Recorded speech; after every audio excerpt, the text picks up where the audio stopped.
এই ব্যাপারে আমি আমার বক্তব্য আমি কালকেও বলেছি। আমরা খুব আশা করেছিলাম যে এর আগে প্রফেসর ইউনূস যখন বললেন যে ডিসেম্বরের মধ্যেই নির্বাচন হবে, উনি খুব ক্যাটেগরিক্যালি বললেন। আমরা যে 2-3 বার তার কাছে গেছি, দেখা করেছি, উনি কিন্তু শেষ পর্যন্ত ডিসেম্বরের কথা বলেছেন যে ডিসেম্বরের মধ্যেই নির্বাচন হবে। এমনকি আপনার ইন্ডিভিজুয়াল পার্সোনালি আমরা যা জানতে পেরেছি সবাই বলেছেন যে নির্বাচন ডিসেম্বরের মধ্যেই হবে। পট করে যখন উনি বললেন যে এটা ওনার বক্তব্যের মধ্যে যে ডিসেম্বর থেকে জুন মধ্যে হতে পারে, উই ওয়ার ফ্রাস্ট্রেটেড। কারণ আমরা মনে করি যে কথা আমরা বারবার করে বলছি, যেটা আবার অনেকে ভুল ব্যাখ্যাও করেন।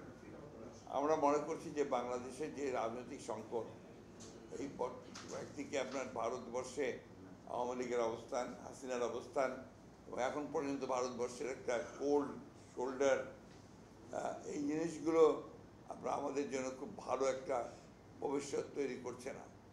সেই ক্ষেত্রে আমি যদি আমি বলতে যাই, তো অনেকে আবার আমাকে ভারতপন্থী বলবেন, আর সবাই তো আমাকে ভারতপন্থী বলা শুরু করেছে এর মধ্যে। একটা ব্যাপার হচ্ছে যে ওয়ান হু ইজ প্র্যাকটিক্যাল। আমরা রাষ্ট্র চালিয়েছি অতীতে, আমরা আবার রাষ্ট্র চালাবো বলে আশা করি। আমাদেরকে সবসময় আপনার বাস্তব অবস্থা চিন্তা করতে হয়। একদিকে যেমন ধরেন মার্কিনীদের সঙ্গে, যুক্তরাষ্ট্রের সঙ্গে আমাদের ভালো সম্পর্ক রাখতে হয়, অন্যদিকে আমরা চীনের সঙ্গে ভালো সম্পর্ক রাখতে চাই। আমাদেরকে যেমন যুক্তরাষ্ট্রের সঙ্গে ভালো সম্পর্ক যুক্তরাজ্যের সঙ্গে রাখতে হয়, ঠিক একইভাবে আপনার আবার অন্যান্য ইউরোপিয়ান ইউনিয়নের সঙ্গেও আমাদেরকে ভালো সম্পর্ক রাখা উচিত বলে আমরা মনে করি। এটা বাংলাদেশের এটা যে জিওপলিটিক্যাল যে অবস্থান, রাজনৈতিক যে অবস্থান, অর্থনৈতিক যে অবস্থান, সব মিলিয়ে এটা ডিমান্ড করে যে Bangladesh should be friends to all.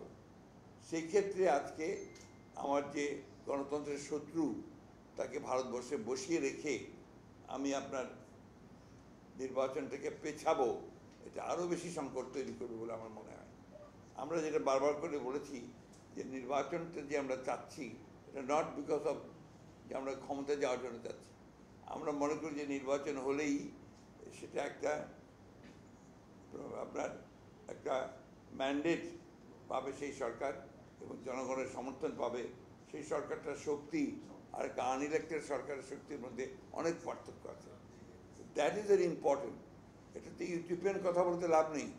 একটা ইলেক্টেড গভর্নমেন্ট যখন আপনার ইলেক্টেড হয়ে আসে, তার যে শক্তি, আর একটা যে আপনার আনইলেক্টেড গভর্নমেন্ট, তার শক্তির মধ্যে অবশ্যই পার্থক্য আছে।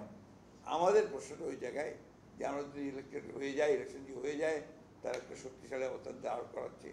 আর যেহেতু BNP is committed for reforms, এটা তো আজকে না, আমরা 2 বছর আগে, এমন কিন্তু আরও আগে, আমরা আরও আগে আপনার 2016-তে আমরা আপনার ভিশন দিয়েছি। তো এই যে আবার কমিটমেন্ট যে আমরা আপনার পরিবর্তনটা চাই, তখন তো আপনার এই প্রশ্নগুলো আসেনি। আমরা 2016-তে যে ভিশন দিয়েছিলাম, তখন কিন্তু আমরা অন্যান্য ছেলেপেলেদের সমস্যাগুলো ছিল না। কিন্তু এখন তো, তখন আমরা বলেছি যে আমাদের মনে হয়েছে যেটা কাঠামোগত পরিবর্তন করা দরকার। ঠিক একইভাবে আপনার আমরা 22 সালেও কাঠামোগত পরিবর্তনের জন্য এককভাবে নই, আমরা অন্যান্য রাজনৈতিক দলগুলোর সঙ্গে, প্রায় 42টা রাজনৈতিক দলের সঙ্গে কথা বলে আমরা কিন্তু আপনার ওই জায়গায় এসেছি, 31 দফার জায়গায় এসেছি। আপনারা জানেন যে এর জন্য কত মূল্য আমাদেরকে পে করতে হয়েছে। আমরা 10ই ডিসেম্বর আপনার জনসভা ঠিক করলাম আপনার ইসের সামনে, পার্টি অফিসের সামনে। সেখানে আমাদের দিল না, সেখানে মারলো, সেখানে আমাদের লোক শহীদ হলো, গুলি করে হত্যা হলো। শেষে গোলাপবাগে পাঠিয়ে দিল আমাদেরকে। সেইখানে 10 দফা আমরা দিয়েছি।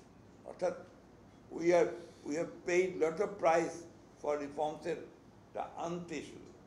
এই জিনিসগুলো কিন্তু আপনার ভুল ব্যাখ্যা করা হচ্ছে বিভিন্নভাবে, এবং ব্যাখ্যাগুলো করার পেছনে কারণ হচ্ছে একটা, যে বিএনপি এখন সবচেয়ে জনপ্রিয় রাজনৈতিক দল।